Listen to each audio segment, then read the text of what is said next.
आज मी तुम्हाला कांदा आणि भिजवलेल्या चणा डाळीपासून मस्त अशी रेसिपी करून दाखवणार आहे. चला तर मग व्हिडिओ स्किप न करता पूर्ण बघा.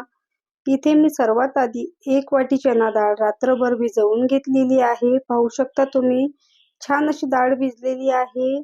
तुम्ही याच ठिकाणी मुगाची डाळ किंवा तुरीची डाळ सुद्धा इथे भिजत घालू शकता. त्यानंतर इथे मी 4 ते 5 लसणाच्या पाकळ्या घेतलेल्या आहे. त्यानंतर इथे मी 2 मोठ्या आकाराचे कांदे कट करून घेतलेले आहे. कांदा इथे आपल्याला भरपूर सारा वापरायचा आहे. कांदा छान लागते या रेसिपीमध्ये. इथे आता आपल्याला डाळीमध्ये जे एक्स्ट्रा पाणी आहे ते नितळून घ्यायचं आहे. त्यासाठी मी इथे पुरणाच्या गाळणीमध्ये 2 ते 3 मिनिटं छान असं पाणी नितळून घेणार आहे. यामधलं आता आपल्याला सर्व पाणी नितळायचं नाही, थोडंसं राहू द्यायचं आहे. इथे आता आपल्या डाळीचं पाणी नितळून झालेलं आहे. त्यानंतर इथे मी मिक्सरच्या भांड्यामध्ये डाळ घालून मिक्सर चालू बंद करत छान असं आपल्याला हे रवाळ वाटून घ्यायचं आहे. खूप जास्त आपल्याला याची पेस्ट सुद्धा करायची नाही. हलकंसं रवाळ असं आपल्याला हे वाटून घ्यायचं आहे.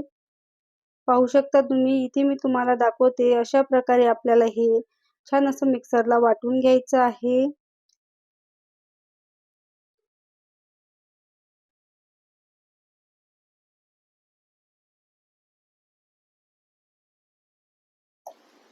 इथे आता कढईमध्ये 2 पळ्या तेल छान असं गरम करून घेतलेलं आहे.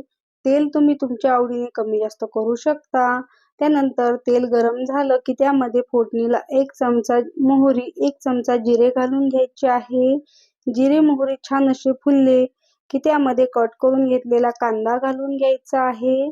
कांदा इथे आता आपल्याला मस्त असा गुलाबी रंगावरती परतून घ्यायचा आहे. तुम्ही यामध्ये टोमॅटो सुद्धा घालू शकता आवडत असेल तर, आणि कैरी सुद्धा घालू शकता. इथे आता आपल्याला कांदा हलक्याशा गुलाबी रंगावरती परतून घ्यायचा आहे. आपण जो लसूण घेतलेला होता तो मी इथे हलकासा ठेचून घेतलेला आहे. तो लसूण सुद्धा यामध्ये आता घालून घेणार आहे. लसूण सुद्धा आपल्याला मस्त असा कांद्यासोबत परतून घ्यायचा आहे. छान असा सुगंध येते लसणामुळे भाजीला. चव सुद्धा मस्त येते.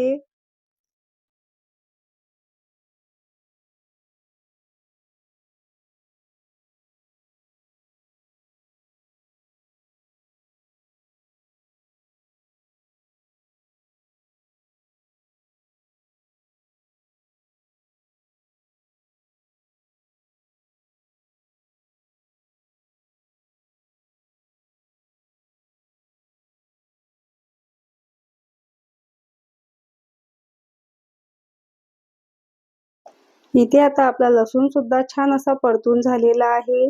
कोरडे मसाले घालून घेऊ. सर्वात आधी यामध्ये पाव चमचा हळद घालून घ्यायची आहे. 1 ते 1.5 चमचा लाल तिखट घालून घेणार आहे. लाल तिखट तुम्ही तुमच्या आवडीनुसार कमी जास्त करू शकता.